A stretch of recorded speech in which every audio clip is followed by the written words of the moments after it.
नमस्कार दोस्तों, मेरा नाम अनिल सोलंकी है। मेरे यूट्यूब मंच लाउड जाट वॉइस में आप सबका स्वागत है। दोस्तों, आपने एक शब्द सुना है, तूफान से पहले की खामोशी। आज मैं इस वाक्य का आपको मतलब समझाता हूँ। अभी हरियाणा के मुख्यमंत्री माननीय श्री नायब सिंह सैनी साहब ने एक बयान दिया। उन्होंने कहा कि मैं बिहारी हूँ। बिहार में चुनाव है, इसलिए पूरी तरीके से एक राजनीतिक बयान है, वरना सबको पता है नायब सिंह सैनी बिहारी नहीं है, हरियाणवी है। तो सुनने में तो बात बहुत छोटी लगती है, मगर इसके अर्थ बहुत गहरे हैं। और ये तूफान से पहले की खामोशी है, शांति है। वो क्या तूफान है वो मैं अभी आपको वीडियो के अंदर बताऊंगा। वीडियो में अंत तक बने रहें। वीडियो को पूरा देखें, ध्यान से देखें और अपने ग्रुप में शेयर करें, लाइक करें और कमेंट ज़रूर करें, क्योंकि कमेंट करने से मेरे को पता चलेगा कि मेरी बात कितनी सही है, कितनी गलत है। और जो भाई अभी चैनल से जुड़े हैं वो चैनल को सब्सक्राइब करें, बेल आइकॉन को भी प्रेस करें। दोस्तों, मैं दिल्ली का रहने वाला हूं और मैंने दिल्ली को अपनी आंखों से बदलते हुए देखा है। ये जो दिल्ली है, ये दिल्ली हरियाणा का ये एक हिस्सा है। अगर आप नक्शे में इसको देखेंगे ना, तो आपको पता चल जाएगा कि हरियाणा का एक हिस्सा हरियाणा से काट कर दिल्ली बनाई गई है। वरना जो असली दिल्ली है ना, जिसको पुरानी दिल्ली कहते हैं, वो तो बहुत ही छोटी सी एक जगह थी जो मुगलों ने बसाई थी, वही दिल्ली थी बस। बाकी तो सारा देहात था, गांव थे, और उन गांव की भाषा हरियाणवी थी, कल्चर भी हरियाणवी था, खेतीबाड़ी सब हरियाणा वाले पैटर्न पर ही होती थी, और ब्याह शादी रिश्ते नाते भी सब हरियाणा में ही करते थे लोग। लेकिन जब 1980 का दशक ख़त्म होने लगा और 90 का दशक शुरू होने वाला था, तब अचानक से दिल्ली के अंदर डेमोग्राफी बदलने लगी, यानी बाहर से आके लोग बसने लगे और दिल्ली की जनसंख्या पूरी तरीके से बदल गई। और आज हालात ये हैं कि दिल्ली के अंदर दिल्ली वालों की कोई पूछ नहीं है। जो बाहर से आकर लोग बसे, उनके वोट की कीमत है। आज दिल्ली के अंदर कम से कम 1 दर्जन विधायक और 1 सांसद बाहरी लोगों का होता ही होता है। और सभी नेता लाइन लगा के उनका जब त्यौहार आता है, छठ पर्व, तो उनके सामने नतमस्तक होके खड़े होते हैं, चाहे विधायक हो, चाहे काउंसलर हो, मंत्री हो, कोई भी हो। आज दिल्ली की सरकार में 2 मंत्री हैं उनके, प्रवासियों के। एक का नाम कपिल मिश्रा है और एक का नाम और है, मैं भूल गया। इसके अलावा एक उनका सांसद भी है, मनोज तिवारी, पूर्वी दिल्ली, उत्तर पूर्वी दिल्ली से। एक इधर से भी रह चुका है, पश्चिम दिल्ली से, महाबल मिश्रा। तो ये सब हरियाणा में भी होने वाला है, बड़ी जल्दी आपको पता चल जाएगा।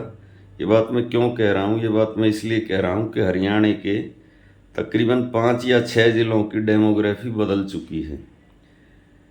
उन ज़िलों के नाम है गुड़गांव, फरीदाबाद, पंचकुला, झज्जर और पानीपत। इनके अंदर आप जाके देखो, आपको कितने बाहर के लोग मिल जाएंगे। अब कुछ लोग कहेंगे, हो सकता है अभी वीडियो में आकर मेरी आलोचना करना शुरू कर दें कि मैं हमेशा भड़काऊ बात करता हूँ। लेकिन मैं भड़काऊ बात भले ही करूँ, लेकिन बात मेरी सच्ची होती है। कुछ लोग कहेंगे कि ये देश सबका, इसमें कोई कहीं भी आके बसे, उससे आपको परेशानी क्या है? परेशानी तो मुझे कुछ नहीं है, लेकिन एक परेशानी ज़रूर है, क्योंकि आकर बसने की भी एक लिमिट होती है। हरियाणा एक बहुत ही छोटा सा राज्य है।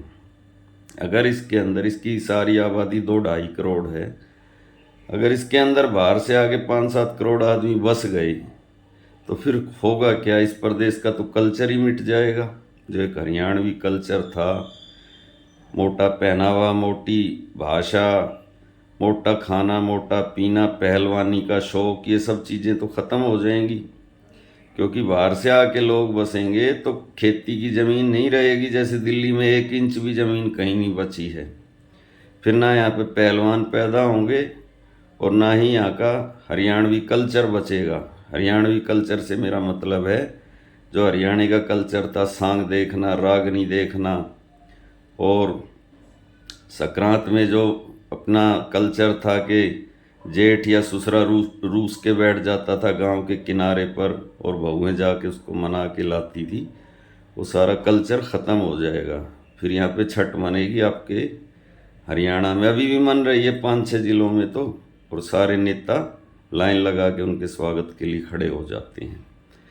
मेरा कहने का मतलब ये है कि जो राज्य विकास नहीं कर पाए, जो किसी वजह से पिछड़े रह गए, उसमें उस राज्य की क्या गलती है जिसकी डेमोग्राफी बदली जा रही है? उसके रोजगार छीनेंगे आगे, उनकी ज़मीन छीनेंगे और उनके कल्चर पर हमला करेंगे, अपना कल्चर वहाँ पे थोपेंगे, जैसे दिल्ली में थोप दिया। यहाँ पे मैं रहता हूँ दिल्ली में, वहाँ साल में 4 बार भोजपुरी सम्मेलन होता है और इलाके के सारे नेता लोकल जो हैं यहाँ के विधायक जा जा के वहाँ हाजिरी बजाते हैं। और आप रागनी कंपटीशन करा लो, सांग करा लो, कोई और कुश्ती का दंगल करा लो, एक नेता नहीं मिलेगा। क्योंकि नेताओं को तो वोट बैंक से मतलब है, उनको कोई मतलब नहीं है कि क्या हो रहा है क्या नहीं हो रहा, उनको अपना वोट बैंक चाहिए। दिल्ली का मैं कई सीटों को ऐसे जानता हूँ। पूर्वी दिल्ली में एक विधानसभा थी करावल नगर, मेरे को अब भी याद है। दिल्ली में पहला विधानसभा का चुनाव हुआ था 1993 के अंदर। तो उस करावल नगर सीट पे एक विधायक बना था जिसका नाम था रामपाल कराना, जात से गुज्जर था।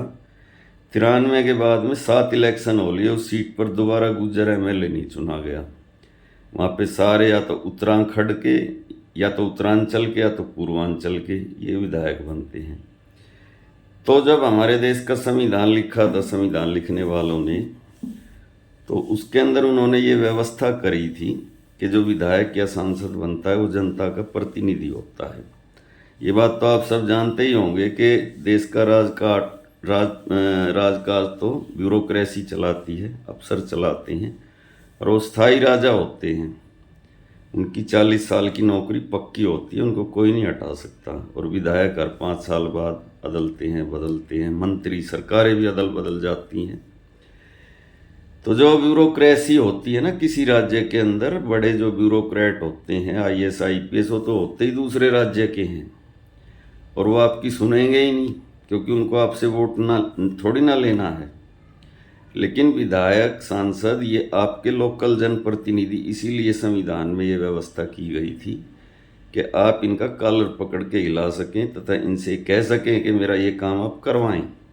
और ये ब्यूरोक्रेसी है, ब्यूरोक्रेट है, उनको डंडा दे के आपका काम करवाएंगे।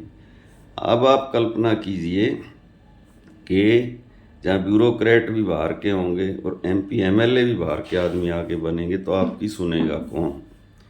अभी आप लोग बड़े खुश होते हैं हरियाणा की राजनीति में 35 और 1 का प्रयोग होता देखकर। जब यहाँ 37वीं कौम आके बस जाएगी तब क्या करोगे सोचो। जब 1947 वाला 2014 में मुख्यमंत्री बन सकता है तो ज़्यादा दूर नहीं है, अभी लंबा टाइम नहीं है। 2029 का चुनाव होने दो, और 29 के बाद 2034 का चुनाव होने दो। 2039 में मैं आपको हरियाणा में दिखा दूंगा कम से कम 20 एमएलए और 2 एमपी पूर्वांचल के बनते हुए। ये हकीकत बात बता रहा हूँ। जैसा आज दिल्ली में हो गया ना, दिल्ली के अंदर भी आज की डेट में मेरे ख्याल से 1 दर्जन एमएलए तो ज़रूर होंगे, और केजरीवाल सरकार में तो ज़्यादा ही थे। और उसके बाद में इसका जितना भी शहरीकरण होगा ना हरियाणा का, हरियाणा छोटा सा ही राज्य है, तो बड़ी जल्दी जल्दी इसका शहरीकरण होगा, ज़मीनें जल्दी जल्दी बिकेंगी और लोग पैसे के चक्कर में बेचेंगे फटाफट। और जैसे जैसे ज़मीनें बिकेंगी बाहर के लोग आकर बसेंगे, हरियाणा की डेमोग्राफी बदलेगी। एक ज़िले में अगर 2-2, 4-4 लाख आदमी भी बाहर के बस गए तो समझो डेमोग्राफी आपकी बदल गई। और फिर पार्टियां उन्हीं को टिकट देंगी जिनके वोट ज़्यादा होंगे, और फिर 35-1 करने वालों को पता चलेगा कि 37वीं कौम क्या करेगी आपके साथ। तो अभी मैंने अब एक बात कही थी, 1947 वाले 2014 में सीएम बन गए, 2039 वाले 2050 तक आपके सीएम बन जाएंगे, पक्की बात है। और इसका सबसे ज़्यादा बेनिफिट मिलेगा बीजेपी को, क्योंकि जितना शहरीकरण होता है ना वहाँ बीजेपी कभी भी नहीं हारती। बीजेपी की जो कमज़ोर कड़ी है वो गांव है, देहात। आज भी हरियाणा में आप ये बात देख लो, गांव की जो सीटें वहाँ पे कांग्रेस मजबूत है, शहरी सीटों पे बीजेपी मजबूत है।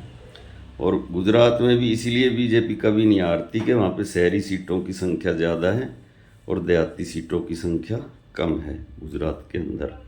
जो आदमी एक बार शहरी मतदाता बन जाता है वो बीजेपी को ही वोट डालता है। तो ये तो उसकी पॉलिटिकल उसका कारण। अब कुछ लोग कहेंगे कि मैं समस्या बताता हूँ, समाधान नहीं बताता। समाधान यही है कि सरकार को अब इस पे ये जो लगातार ट्रेन भर भर के दिल्ली एनसीआर में लोग आ रहे हैं, इसके बारे में सोचना चाहिए और यहाँ के जो लोकल आदमी हैं उनको भी आवाज़ उठानी चाहिए। जैसे महाराष्ट्र में लोग आवाज़ उठाते हैं, दक्षिण भारत के राज्यों में भी, नॉर्थ ईस्ट में भी लोग आवाज़ उठाते हैं। लेकिन यहाँ के लोग इसलिए नहीं आवाज़ उठाते कि उनको 2 पैसे की इनकम हो जाती है किराए भाड़े की और ज़मीन अच्छे रेट में बिक जाती है, लेकिन वो आगे का नहीं देखते कि फ्यूचर में क्या होने वाला है। तो सरकार को ये रूल बनाना चाहिए कि कोई आदमी ऐसे आके बसे तो उसका वोट जहाँ का वो निवासी है वहीं पे रहना चाहिए। ठीक है भैया, आके तू काम धंधा कर, अपना खा कमा, लेकिन वोट अपने स्टेट में ही डालेगा, यहाँ का तेरा वोट नहीं बनेगा। और अगर वो पक्की रजिस्ट्री वाली ज़मीन खरीदता, ये नहीं कहीं भी पावर अटॉर्नी वाली ज़मीन ले ली, कहीं झुग्गी डाल ली, ऐसा नहीं। पक्की ज़मीन जो होती है ना, रजिस्ट्री वाली प्रॉपर्टी, वो खरीदता है, उसके बाद ही उसका वोट बनना चाहिए। ये नहीं कहीं पर आके कोई किराए पे रह रहा है, कोई कच्ची कॉलोनी में घर खरीद रहा है, उसके फटाफट वोट बन रहे हैं। और थोड़ा डोमिसाइल का रूल भी सख्त करना चाहिए, घटाने की बजाय डोमिसाइल के जो लिमिट है उसको और बढ़ा देना चाहिए। कम से कम 25-30 साल के बाद में डोमिसाइल बनना चाहिए बाहरी आदमी का। नहीं तो सभी राज्यों की सांख्यिकी भी बिगड़ेगी, डेमोग्राफी भी बिगड़ेगी और पलायन को भी बढ़ावा मिलता है। क्योंकि जो पिछड़े राज्य हैं ना, उनके नेताओं को विकास तो उन राज्यों का करना नहीं है, जो विकसित स्टेट हैं उनके ऊपर बोझ बढ़ना ही बढ़ना है। अब बहुत से बड़े राज्य हैं, गुजरात है, जैसे महाराष्ट्र है, तमिलनाडु जैसे राज्य हैं, ये झेल लेंगे क्योंकि ये बड़े राज्य हैं, इनकी जनसंख्या भी बहुत ज़्यादा है। मगर हरियाणा तो एक बहुत ही छोटा सा राज्य है, इसकी तो सारी जनसंख्या 2-2.5 करोड़। अगर इतने ही बाहर के लोग जैसे दिल्ली में बस गए, दिल्ली में 2.5-3 करोड़ लोग हैं जो बाहरी हैं, तो फिर क्या होगा? फिर तो लोकल आदमी कोई पूछ ही नहीं रहेगी, पूरा सारा सिस्टम ही बदल जाएगा और मुख्यमंत्री भी कोई बाहर का ही बन जाएगा, MP MLA भी सारे बाहर के बन जाएंगे। तो दोस्तों, आज के वीडियो में बस इतना ही, मिलते हैं अगले वीडियो में। आज का वीडियो कैसा लगा कमेंट करके बताना, अच्छा लगा तो अपने ग्रुप में शेयर करना, लाइक करना, कमेंट करना। आप सबका दिन शुभ हो। थैंक्स भाइयों।